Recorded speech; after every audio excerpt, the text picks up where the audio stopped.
नमस्कार मित्रांनो आता आपण आलेलो आहे मावळ तालुक्यातील बदलवाडी या गावामध्ये. मित्रांनो, बोधलेबा महाराजांची यात्रा उत्सव व यशोजीबा महाराजांची यात्रा उत्सव येत्या 17 आणि 18 तारखेला बदलवाडी घाटात होणार आहे. गावची यात्रा आहे. गावच्या यात्रेचं खूप मोठं नियोजन आहे. भरपूर अशी बक्षिसं ठेवलेली इथं 1 नंबरला थार, 2 नंबरला ट्रॅक्टर, 3 नंबरला बुलेट आणि भरपूर अशा टू व्हीलर्स त्यांनी ठेवलेले आहे.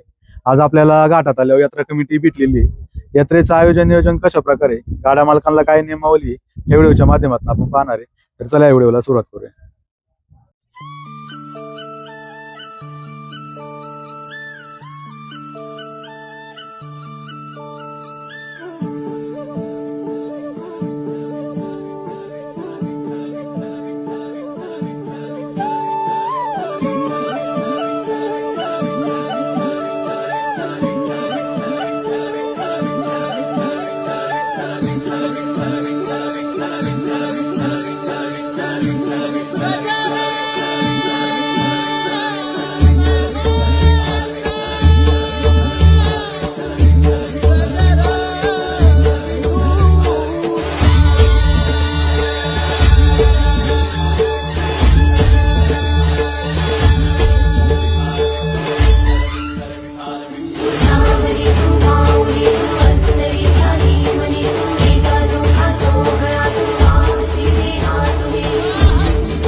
पाहुणे नमस्कार. नमस्कार. पहिल्यांदा परिचय द्या तुमचा.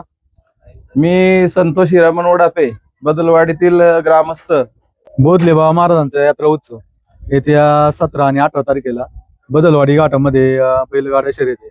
तर यात्रेचं नियोजन तुमचं कसं आहे ते सांगा पहिल्यांदा. आमच्या या बदलवाडी गावामध्ये प्रथमतः श्री संत मानकोजी बोधलेबुवा यांच्या उत्सवानिमित्त या ठिकाणी गेली 7 दिवस भव्य असं अखंड हरिनाम सप्त्याचं त्या ठिकाणी आयोजन केलं होतं आणि त्याच्यामध्ये महाराष्ट्रभरातील उत्कृष्ट असे कीर्तनकार यांचं या ठिकाणी कीर्तन, प्रवचन, हरिपाठ असतील, भजन असतील, या ठिकाणी मोठ्या भक्तिमय वातावरणामध्ये आज या ठिकाणी काल्याची सांगता होत आहे.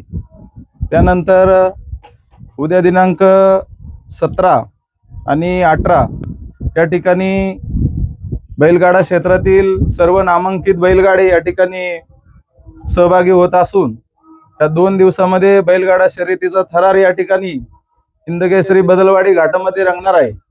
यामध्ये आमच्या गावचे यात्रा कमिटीतील सर्व अध्यक्ष, उपाध्यक्ष, सचिव, सदस्य, खजिनदार या सर्व तरुण मंडळींनी या ठिकाणी मोठ्या हिरहिरीने आणि मोठ्या उत्साहाने सहभाग घेऊन या यात्रेचं आणि सर्वच ग्रामस्थांनी आपापल्या परीने सहभाग घेऊन या ठिकाणी यात्रेचं मोठ्या चांगल्या थाटामाटात आयोजन केलेलं आहे आणि सर्वांना आमंत्रित देखील केलेलं आहे.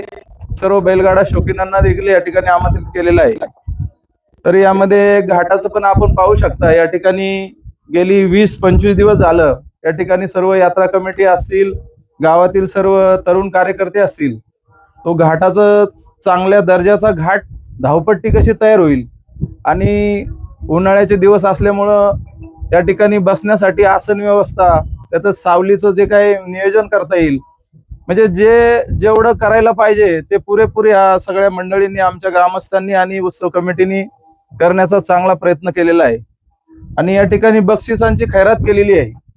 तर त्या ठिकाणी सहभागी होणारे सर्वच गाडे नामांकित असणार आहेत आणि उत्सुकता आहे ग्रामस्थांना आणि सर्व पाहुणे मंडळींना की हा खेळ पाहण्याची.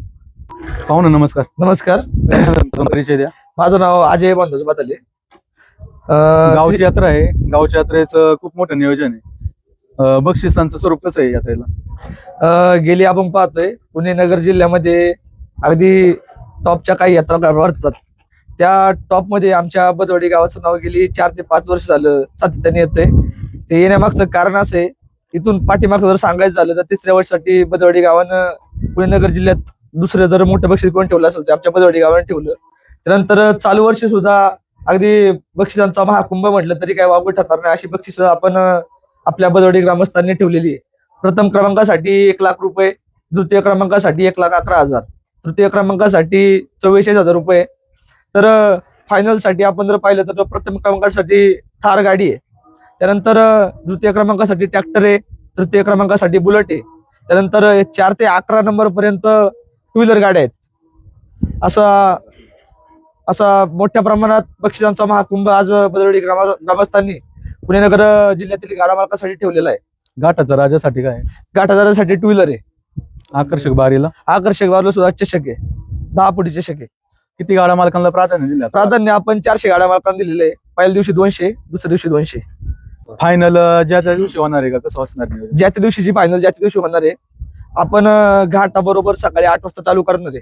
त्याच्यानंतर आपण जर पाहिलं असेल की बदलवाडीच्या घाटाचा उल्लेख व्हायचा की बा आळबारीक आहे, ह्या वर्षी जर तुम्ही पाहिलं असेल तर जवळजवळ एक 12 ते 14 फूट उंच खोलीचं आळ केलेले, जेणेकरून बैल पाठीमागे यायची किंवा बाहेर जायची असा प्रकारे तुमकडे बदलवाडीच्या घाटात कधीच घडणार नाही याची दक्षता ग्रामस्थांनी घेतलेली. धावपट्टीबद्दल जर सांगायचं झालं तर एकदम उत्कृष्ट त्याची धावपट्टी. त्यानंतर प्रेक्षकांना बसायला दोन्ही बाजूने सावलीची व्यवस्था केलेली आहे. त्यानंतर जे काही प्रेक्षक घाटामध्ये येणार आहे त्यांच्या भोजनाची व्यवस्था सुद्धा अध्यक्ष आणि उपाध्यक्ष यांनी केलेली आहे. नियमावली काय राहील गाडा मालकांना? नियमावली सर्वप्रथम तर गाडा टोकन पद्धतीने पळवला जाणार आहे. गाववाल्यांसाठी सुद्धा तोच नियम आहे. एकही गाडा आमच्या गावामध्ये गावाचा नियम आहे की बाबा बाहेरून येणार नाही. टोकन पद्धतीने गावाला टोकन दिलेले आहेत. घाट सकाळी 7 वाजता चालू होणार आहे. टाइम 3 मिनिट आणि टायमर असणार आहे प्रत्येक गाड्याला 3 मिनिटाचा. फायनलला फायनलला सुद्धा तोच टाइम आहे. रॅकचं नियोजन कसं राहील? रॅक्सचं नियोजन टोकन पद्धतीने राहणार आहे. टायमिंग ठरवून दिले आहे गाडी मालकांना वरती. त्या टायमिंगला आपण आपली गाडी घेऊन रॅकमध्ये टाकायची. धावपट्टी कशी लावणार आहे यावेळेस? धावपट्टी 420 फुटाचा घाट आपण लावणार आहे. 420. हो, काटा 12 सेकंद. काटा 12 सेकंद. लाईव्ह प्रेक्षेपण कोणत्या चॅनलवर असणार? अखिल भारतीयच्या सूरज बुमकर यांचं लाईव्ह प्रक्षेपण असणार आहे. गडाळावरती आणि निशाणावरती कोण असणार आहे? निशाणावरती आमचे ग्रामस्थ कावराम शेट्टी मुळे असणार आहेत आणि घड्याळावरती नितीन शेट्टी चेअरमन असणार आहेत आणि पंडित अनाथ हातोंडे असणार आहेत. बैल आल्यानंतर उतरवण्यासाठी धक्के वगैरे कुठे आहे? धक्के दोन्ही बाजूला केलेत. घाटाच्या उजव्या बाजूला सुद्धा धक्के आणि डाव्या बाजूला सुद्धा धक्के केलेले आहेत. त्याच्यामुळे बैलांना आणि प्रशस्त असं मोकळं मैदान आहे, त्याच्यामुळे धक्क्यांचा किंवा मग बैल बांधण्यासाठी काही अडचण नसणार आहे. सावलीची सोय वगैरे केली? सावलीची सोय अजून तरी आपण तळात करतोय आणि आमचं एक प्रयत्न चालू आहे की बाबा बाजूला पण थोडंफार काहीतरी करायचं चाललेलं आहे आमचा प्रयत्न. पाहुणे नमस्कार. नमस्कार. पहिल्यांदा तुमचा परिचय द्या. मी पंडित दहातोंडे, बदलवाडी रहिवासी. काय राहील गाडा मालकांना तुमचं नाव? सालाबाद प्रमाणे बदलवाडीची यात्रा होत आहे. दरवर्षी जशी दरवर्षांनी आमचा चांगला बदल करीत राहतो आम्ही. गेल्या वर्षी सुद्धा आम्ही मशीन ठेवली होती. या वर्षी सुद्धा बक्षीस खूप भारी ठेवले आणि धावपट्टी सुद्धा आम्ही जवळजवळ 15 दिवस झाले धावपट्टीकडे रोज आमचं काम चालू आहे. आळ्याचं काम पण खूप सुंदर केलेलं आहे आणि गाड्या मालकांना विनंती आहे, तुम्ही आम्हाला 200 गाड्या पळवायच्या रोजचे. त्याकरता गाड्या मालकांना विनंती, तुम्ही सकाळी 7:30लाच हजर राहा. एकदा समजा तुमचं टोकन निघून गेला तर तुमची टोकन फी तुम्हाला रिटर्न भेटेल, पण तुम्हाला संध्याकाळी जर वेळ भेटला तर नाही तर तुमची टोकन फी देऊन तुम्हाला गाडा काय आम्ही झुंपून देणार नाहीये. त्यामुळे तुम्ही वेळेच्या वेळेत तुम्ही लवकर येत हजेरी दाखवा, ही आमची कडक भूमिका राहणार आहे. फायनलचं बक्षीस कसं देणार आहे? बक्षीस स्वरूपात देणार आहे का आता फायनलचं बक्षीस आम्ही मागच्या वेळेस ट्रॅक्टर ठेवला होता, तर ट्रॅक्टर कोणी काही घेत नाही, तर आम्ही रोख रकमेमध्ये ट्रॅक्टरची किंमत त्याप्रमाणे देणार आणि थार सुद्धा आम्ही रोख रकमेतच देणार आहे. पूर्ण बक्षीस आम्ही रोख रकमेत देणार आहे.